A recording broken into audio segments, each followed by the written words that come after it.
নমস্কার, অ্যাস্ট্রোচেক চ্যানেলে আসবার জন্য সকলকে অসংখ্য ধন্যবাদ। জুলাই 2025 থেকে শুরু করে ডিসেম্বর 2025, এই যে আগামী 6টি মাস, এই আগামী 6টি মাস সমস্ত কন্যা রাশির ব্যক্তিদের জীবনে কোন 5টি জায়গায় পরিবর্তন আসতে চলেছে সেই সম্পর্কে আজকের আমাদের এই আলোচনা। এর আগে রাহু, কেতু, দেবগুরু বৃহস্পতি এবং শনি মহারাজের রাশি পরিবর্তনের উপর ভিত্তি করে 3টি আলাদা ভিডিও কিন্তু চ্যানেলে আপলোড করা হয়েছিল এবং সেই ভিডিওর কমেন্ট বক্সে কিন্তু অনেক মানুষই বলেছিলেন যে এরকম আলাদা আলাদা করে ভিডিও না করে যদি একটা কম্বাইন্ড রিপোর্ট আপনাদের সামনে তুলে ধরা যায় সেটা আপনাদের ক্ষেত্রে বুঝতে আরো বেশি সুবিধা হয়।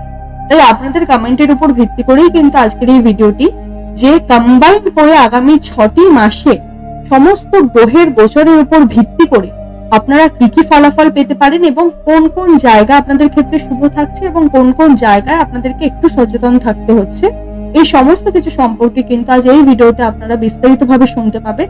তাই সঙ্গে থাকবেন, সময় সহ তুলে ধরবার আপনাদের সামনে চেষ্টা করব।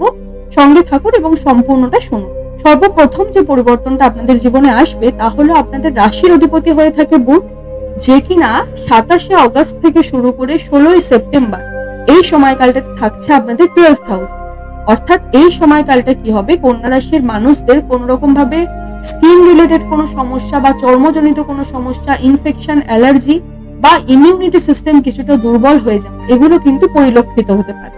তবে শুধুমাত্র এই সময়টি, বাকি যে সময়কাল থাকছে জুলাই থেকে আপনাদের ডিসেম্বর মাস পর্যন্ত, যদি এই 27 অগস্ট থেকে শুরু করে 16ই সেপ্টেম্বর এই একটি মাস যদি ছেড়ে দেওয়া হয়, বাকি 16ই সেপ্টেম্বরের পর থেকে কিন্তু বুধ থাকছে আপনাদের রাশির উপর, তারপরে আপনাদের সেকেন্ড হাউসে চলে আসছে এবং পরবর্তীতে আপনাদের থার্ড হাউসে চলে আসছে ডিসেম্বর। এবার এই তিনটে স্থানই কিন্তু অত্যন্ত শুভ।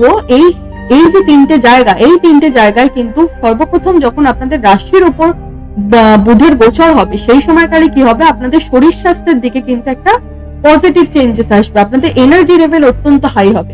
আবার এই বুধ যখন আপনাদের সেকেন্ড হাউসে প্রবেশ করে যাবে সেক্ষেত্রে কি হবে, আপনাদের বুদ্ধিমত্তার একটা বিকাশ ঘটবে, আপনাদের বাণীতে হবে একটা মধুরতা, বাণীর মধ্যে বলতে পারেন একটা সরস্বতী বাস, অর্থাৎ কমিউনিকেশন লেভেল কিন্তু এই সময়কালে আপনাদের অত্যন্ত হাই হবে। আবার যখন আপনাদের থার্ড হাউসে প্রবেশ করে যাবে সেই সময়কালটাতে কি হবে, আপনাদের স্ট্যামিনা বা এনার্জি লেভেল কিন্তু আগের থেকেও প্রবল মাত্রায় বৃদ্ধি পাবে। অর্থাৎ মোটের উপর যদি বলা হয় এই যে 6টি মাসের আলোচনা, এই 6টি মাসের আলোচনায় কিন্তু কেবলমাত্র একটি মাস থাকছে যেখানে কিন্তু কন্যা রাশির জাতক জাতিকাদের একটুখানি নিজেদের শরীর স্বাস্থ্যের উপর যত্ন নিতে হচ্ছে। বাকি সময়কালটা কিন্তু শরীর স্বাস্থ্য আপনাদের ফুল ফিট অ্যান্ড ফাইন, অত্যন্ত ভালো।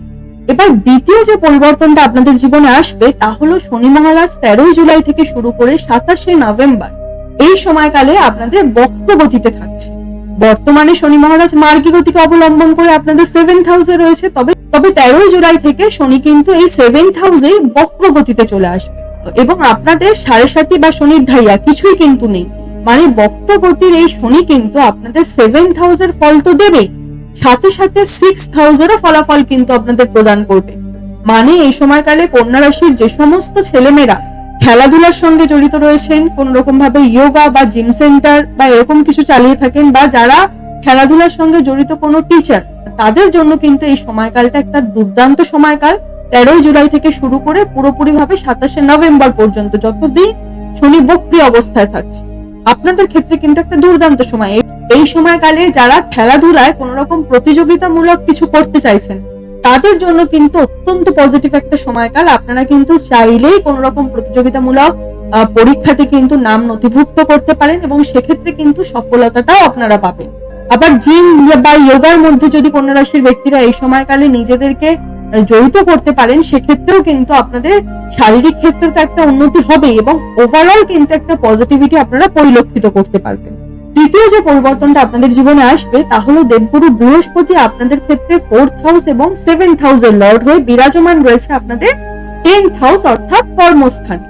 মানে কন্যা রাশির লাইফ পার্টনারের কেরিয়ারে কিন্তু এই সময়কালে একটা পরিবর্তন আসতে পারে এবং আগামী 6টি মাসের মধ্যে কন্যা রাশির ব্যক্তিদের নিজেদের জীবনেও কিন্তু একটা ম্যানেজমেন্ট স্কিলে পরিবর্তন আসবে, কাজ করবার স্টাইল আপনাদের একটা পরিবর্তন হবে, প্রোফাইল চেঞ্জ হওয়ার সম্ভাবনা রয়েছে, ডেজিগনেশন চেঞ্জ হওয়ার সম্ভাবনা রয়েছে, কর্মের মধ্যে একটা স্মার্টনেস কিন্তু এই সময়কালে পরিলক্ষিত হবে। তার সাথে সাথে কর্মে ম্যাচুরিটি লেভেল বাড়বে, জ্ঞান বাড়বে এবং সর্বোপরি আপনি যে কর্মটা করছেন আপনার কর্মটা কিন্তু সিনিয়র অথরিটি নোটিস করবে এবং আপনার কাজের একটা প্রশংসা কিন্তু এই সময়কালে থাকছে। অর্থাৎ এই সময়কালে কন্যা রাশির পার্টনারের লাইফে একটা কর্মের জায়গায় পরিবর্তন আসতে পারে, নতবা কন্যা রাশির ব্যক্তিদের নিজেদের জীবনে পরিবর্তন আসবে কর্মের ক্ষেত্রে। মানে আপনার বা আপনার পার্টনারের হাজবেন্ড ওয়াইফের মধ্যে যে কোনো একজনের কিন্তু একটা প্রমোশনের যোগ এই সময়কালে কিন্তু তৈরি হচ্ছে। তাছাড়া আগামী 6টি মাসের মধ্যে কন্যা রাশির ব্যক্তিরা নিজেদের বাড়িতেও কিন্তু কোন রকম ভাবে কিছু পরিবর্তন আনতে পারেন। সেটা কোন রকম ভাবে বাড়ির রেনোভেশন করানো হোক, বা বাড়ির জন্য কোনো প্রয়োজনীয় মেশিনারি আইটেম পারচেস করা হোক, বা বাড়ির ক্ষেত্রে বলতে পারেন রং করা, বা বাড়ির হয়তো একতলাটা রয়েছে, দোতলাটা এতদিন ইনকমপ্লিট ছিল, এবারে হয়তো আপনি দোতলাটা করার জন্য ভাবছেন। এই সমস্ত জায়গায় কিন্তু একটা পরিবর্তন আগামী 6টি মাসের মধ্যে আসবে এবং সর্বোপরি নিজেদের লাইফস্টাইলকে উন্নত করবার প্রচেষ্টাতেও কিন্তু আপনাদের এই সময়কালে দেখা যাবে এবং ব্যয়ভাব কিন্তু এই সময়কালে আপনাদের প্রবল মাত্রায় থাকছে। তার কারণ গুরুর দৃষ্টি কিন্তু থাকছে 6000, অর্থাৎ 6000 দেবগুরু বৃহস্পতির যে দৃষ্টি আপনাদের কিন্তু ব্যয় করাবে, কিন্তু ব্যয়টা শুভ কারণেই হবে। অর্থাৎ আপনাদের নিজেদের লাইফস্টাইলকে উন্নত করবার কারণে, নিজেদের শখ পূরণের কারণে, এই কিছু কারণে কিন্তু আপনাদের ব্যয়ভাবটা এই সময়কালে প্রবল থাকছে। চতুর্থ যে পরিবর্তনটা আপনাদের জীবনে আসছে তা হলো রাহু আপনাদের 6000 এবং কেতু আপনাদের 12,000। মানে আগামী 1.5 বছরের মধ্যে কিন্তু কন্যা রাশির ব্যক্তিরা স্পিরিচুয়াল ভ্রমণ বা তীর্থস্থানে ভ্রমণ বা আধ্যাত্মিকতার প্রতি একটা আকর্ষণ বৃদ্ধি, এগুলি কিন্তু কন্যা রাশির মানুষদের মধ্যে পরিলক্ষিত হতে পারে। তার কারণ কেতু নিজে মোক্ষের কারক এবং বিরাজমান রয়েছে মোক্ষের ঘরে। অর্থাৎ কোনো সন্দেহ নিয়ে যে কন্যা রাশির ব্যক্তিদের এই সময়কালে মন্দির দর্শন বাড়বে, মন্দিরে যাওয়ার প্রবণতা বাড়বে, তীর্থ ভ্রমণ হবে, সেটা বাড়ির আশেপাশেও হতে পারে বা বাড়ির থেকে দূরবর্তী কোনো ভালো নামি প্লেসমেন্টেও কিন্তু আপনাদের তীর্থ ভ্রমণের একটা যোগ কিন্তু এই সময়কালে তৈরি হবে। ভগবান বা আধ্যাত্মিকতার প্রতি একটা বিশ্বাস, একটা আকর্ষণ এই সময়কালে কিন্তু আপনাদের ধীরে ধীরে বাড়বে। হয়তোবা বহু মানুষের এরকমও রয়েছেন কন্যা রাশির ব্যক্তিরা যারা কিন্তু অলরেডি এই আধ্যাত্মিকতার প্রতি কিন্তু ইনক্লাইন্ড হওয়া স্টার্ট হয়ে গেছেন। তার কারণ 18 মে রাহু প্রবেশ করে গেছে আপনাদের 6000 এবং কেতু প্রবেশ করে গেছে আপনাদের 12,000। মানে মোটামুটি ভাবে যদি বলা হয় 15-16টা দিন কিন্তু হয়ে গেছে। এবার 2-2.5 মাসের মধ্যে কি হবে, এটা কিন্তু আরো প্রবল ভাবে বাড়বে। অর্থাৎ আপনাদের মধ্যে এই যে ভগবানের প্রতি একটা বিশ্বাস, একটা আস্থা, বা যারা এতদিন ধরে হয়তো কন্যা রাশির ব্যক্তিরা ঠিকভাবে বাড়িতে কোনোদিন পুজোও দিতেন না বা ভগবানকে কোনোদিন প্রণামও করতেন না, সেই রকম ব্যক্তিও কিন্তু ভগবানের প্রতি একটা বিশ্বাস বা আস্থা আসার প্রবণতাটা কিন্তু এই সময়কালে প্রবল মাত্রায় থাকছে। তার সাথে সাথে কন্যা রাশির ব্যক্তিরা কিন্তু এই সময়কালে কিছুটা দয়ালু স্বভাবের হয়ে উঠবেন। সমাজের উদ্দেশ্যে কিছু বেটার করার প্রবণতাটা আপনাদের মধ্যে থাকবে। গরিবের জন্য কিছু করার একটা মনোবৃত্তি এই সময়কালে আপনাদের তৈরি হবে। আপনারা কিন্তু এই সময়কালে অন্যকে সাহায্য করতে চাইবেন। অন্যের দুঃখে যে একটা বলে না যে মন কাতর হওয়া, এই দয়ালু স্বভাবটা কিন্তু আপনাদের মধ্যে এই সময়কালে তৈরি হবে। এবার পঞ্চম যে পরিবর্তনটা আপনাদের জীবনে আসবে তা হলো শনি মহারাজ আপনাদের 7th হাউসে বিরাজমান রয়েছে। মানে যারা অবিবাহিতরা রয়েছে, অবিবাহিতদের জন্য কিন্তু বিবাহ যোগের সম্ভাবনা আগামী 6টি মাসের মধ্যে থাকছে। নতুন কোনো কর্ম খোলার প্রতি একটা আকর্ষণ বা নতুন কোনো ব্যবসা খোলার জন্য এই সময়কালটা কিন্তু অত্যন্ত শুভ। যারা অলরেডি কোন রকম ভাবে প্ল্যানিং করছেন তাদের জন্য কিন্তু সময়কালটা শুভ। আগামী 6টি মাসের মধ্যে কিন্তু আপনারা চাইলেই করতে পারেন।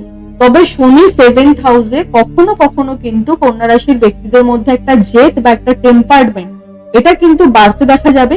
সেক্ষেত্রে কিন্তু নিজেদেরকে একটুখানি নিয়ন্ত্রণ রাখতে হবে, নচেত কি হবে, রিলেশনে কিন্তু একটা সাময়িক সমস্যাও তৈরি হতে পারে। কারণ শনি মহারাজ বসে রয়েছে 7th হাউসে, যেটা কিনা বৈবাহিক সম্পর্কের ঘর। এবার বৈবাহিক সম্পর্কের ঘরে বসে সেখানে যদি টেম্পারমেন্ট বা একটা জেদ তৈরি করে দেয়, তাহলে কিন্তু আপনাদের রিলেশনে কোথাও না কোথাও কিন্তু একটুখানি সমস্যা তৈরি হতে পারে। তাই এই জায়গাটাতে কিন্তু আপনাদেরকে একটুখানি নিজেদেরকে নিয়ন্ত্রণ রাখতে হচ্ছে আগামী 6টি মাস। তবে মোটের উপর যদি বলা হয় কন্যা রাশির ব্যক্তিদের এই যে সমস্ত গ্রহের গোচর আগামী 6টি মাসের জন্য কিন্তু অত্যন্ত শুভ থাকছে, অত্যন্ত ভালো ফলদায়ক হবে। আপনাদের অনুকূল একটা রেজাল্টই কিন্তু এই সময়কালে দিচ্ছে। আজকের মতো অনুষ্ঠানটি এই পর্যন্তই। অনুষ্ঠানটি কেমন লাগলো জানাবেন। অনুষ্ঠানটি যদি ভালো লেগে থাকে তাহলে কিন্তু লাইক, শেয়ার, সাবস্ক্রাইব করতে একদম ভুলবেন না। সকলে সুস্থ থাকবেন, ভালো থাকবেন, সকলের মনস্কামনা পূর্ণ হোক এই আশা রাখি। ধন্যবাদ।